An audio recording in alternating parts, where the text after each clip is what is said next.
জাতীয় বিশ্ববিদ্যালয় থেকে পিএইচডি করে আসা আমার প্রথম আলোতে যে আমার যে লেখাটা প্রচার হলো দেখেছি। তো সেখানে আমি অনেক কমেন্টে পড়লাম যে ইটস ফানি দ্যাট মানে জাতীয় বিশ্ববিদ্যালয় থেকে বুয়েট আবার সেখান থেকে আবার পিএইচডি তে। হ্যাঁ,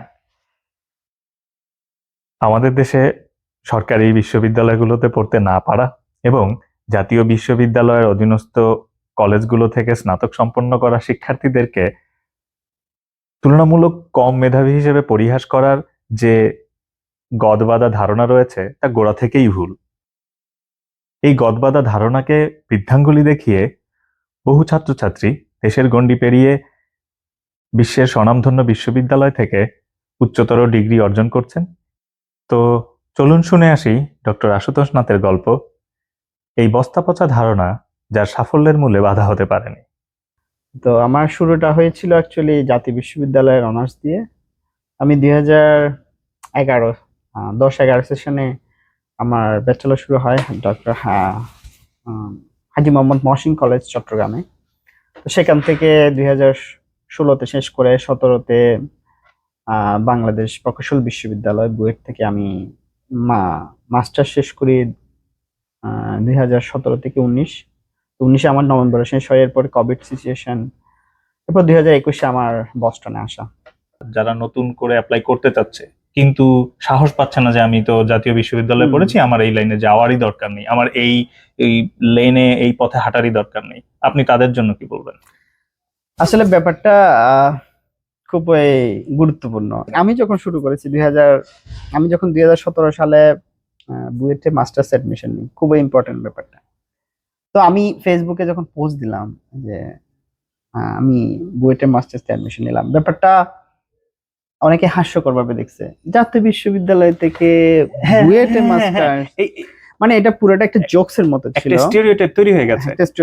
পরে আমি সবাইকে ফেসবুকে হোক বা আমার ডিপার্টমেন্টের জুনিয়ররা বুঝতে পারলো যে আসলে হ্যাঁ করা যায়, সে সুযোগটা আছে, কিন্তু সে জিনিসটা জানতো না।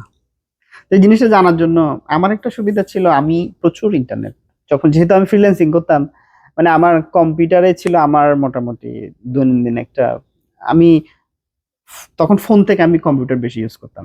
সেক্ষেত্রে আমি খুঁজে পেলাম যে না, বুয়েট এডমিশন নেওয়া যায়, মাস্টার্স এডমিশন নেওয়া যায়।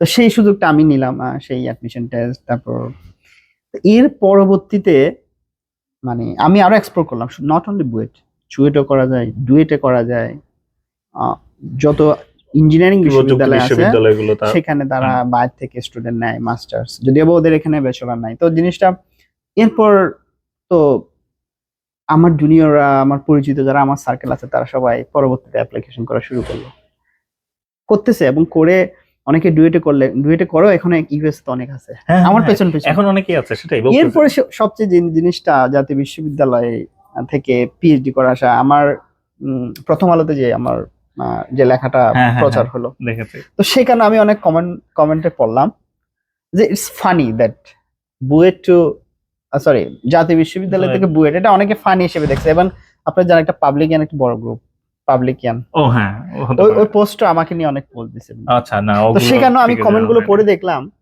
যে এটাকে অনেকে ফানি, মানে হাউ ইট পসিবল মানে জাতীয় বিশ্ববিদ্যালয় থেকে বুয়েট আবার সেখান থেকে আবার পিএইচডি তে, মানে ব্যাপারটা একটু অনেকের কাছে না আনক্লিয়ার।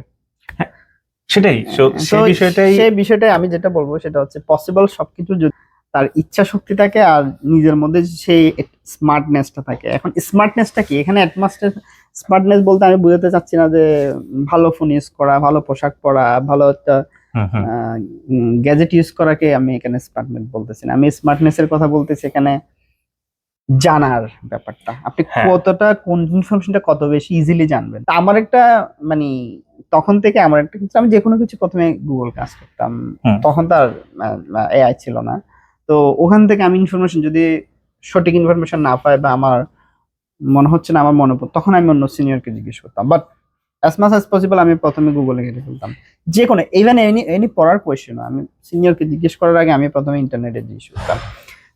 সেই জিনিসটা আমাকে হেল্প করছে। আর আপনি যে কোয়েশ্চেনে আসি, এখন আমি কোয়েশ্চেন থেকে দূরে চলে গেছি, সেটা হচ্ছে জাতীয় বিশ্ববিদ্যালয় থেকে বুয়েটে এখন, বা সরি হায়ার স্টাডি বা বিদেশে আসার, এটা এখন হরা হচ্ছে, এখন সরাসরি লোকজন অ্যাপ্লাই করছে কিন্তু। করতেছে। এবং আমি আমি আসার পর, আমি আসার আগেও অনেকে আসছে, কিন্তু আমি আসার পর আমার পরিচিত 20 to 30 পিপল মানে স্টুডেন্ট অলরেডি ইউএসএ তে আছে। আলহামদুলিল্লাহ, মাশাআল্লাহ। আমার খুবই ইউনিভার্সিটি ভালো। জুনিয়র আছে, মানে জাতীয় অবশ্যই। বিশ্ববিদ্যালয়ে আমার জুনিয়র আছে। সে হয়তো ভিডিওটা দেখলে বুঝতে পারবে। অবশ্যই। তো আসতেছে এখন জাতীয় বিশ্ববিদ্যালয় থেকে, এবং একটা জাতীয় বিশ্ববিদ্যালয় পেজও আছে। আমরা একটা জাতীয় বিশ্ববিদ্যালয় হায়ার স্টাডি খুলছি, ওখানেও সব ইনফরমেশন আমাদের দেওয়া থাকে। ওকে, ঠিক আছে, মানে ওইটার আবার লিংকও তাহলে আমি দিয়ে দিব জাতীয় এটাতে। বিশ্ববিদ্যালয় থেকে যারা সাকসেস হচ্ছে সেখানেও করা থাকে। আসলে এই তো ইন্সপায়ারিং গল্পগুলো হ্যাঁ, কিন্তু তো পরবর্তীতে দরকার করতেছে। হয়। ইভেন সিজিপিএ লো দিয়েও 2.89 দিয়ে করতেছে। তবে হ্যাঁ, যেটা সবচেয়ে বড় ব্যাপার আমাদের দেশের ছাত্রদের, সেটা হচ্ছে আইএলটিএস ভীতি। হুম হুম। যেখানে আপনি যেখানে যান না কেন, যে কোনো ইউনিভার্সিটিতে গেলে একটা মিনিমাম তো রিকোয়ারমেন্ট লাগে যে রিকোয়ারমেন্ট আইএলটিএস, লাগবে। সেটা ফিল আপ করলেই হয়ে যায়। মানে আমি রিসার্চের জন্য প্যারা খাওয়ার কিছু নাই। আমরা হুম। সবসময় চিন্তা করি যে না, বিদেশে গেলে মনে হয় অনেক রিসার্চ করতে হবে। না না, প্রথমে ইনিশিয়ালি এই মাস্টার্স আসলে এখানে রিসার্চের রিকোয়ারমেন্ট নাই। পিএইচডি তে আসলে হয়তো হ্যাঁ আছে। হুম। পিএইচডি তে বলবো না যে আপনি রিসার্চ স্কিল নাই, আপনি হুট করে পিএইচডি তে চলে আসলেন, হুম। এটা হইতে খুব কষ্ট। তো শুরুতে যেটা হচ্ছে যে মাস্টার্স মাস্টার্স এর জন্য অ্যাপ্লাই করি, তারপর সেখানে যখন আমি কিছু Skill- গবেষণার অভিজ্ঞতা হয়ে যাবে, তখন আমি অবশ্যই আরেক ধাপ এগিয়ে গিয়ে আমি হয়তো পিএইচডির জন্য অ্যাপ্লাই করব। তবে মাথা থেকে ফেলে দিতে হবে আমি জাতীয় বিশ্ববিদ্যালয়ে পড়ি। হ্যাঁ, এটা মাথায় রাখার এগুলো নিয়ে কিছু নাই। মাথায় রাখার কিছু Just আমি নাই। পড়ছি, আমার এটা একটা ব্যাচেলর আছে, ইনস্টিটিউট। আমি গ্রাজুয়েটেড। এক্স্যাক্টলি, এটা একটা ইনস্টিটিউট। Graduate. আমার আন্ডারগ্র্যাডের এই সাবজেক্টে এই বিষয় নিয়ে আমি পড়াশোনা করেছি। এবং আরেকটা বিষয় হচ্ছে, তো হীনমন্যতা বোঝা যাবে না হ্যাঁ, যে আমি নিজেকে ছোট ভাবা যাবে না, করা যাবে না। নিজেকে সবসময় প্রাধান্য দিতে হবে এবং আত্মবিশ্বাসী আপনাকে সাফল্যের শিখরে পৌঁছে দিবে, সেটা হচ্ছে সবার আগে।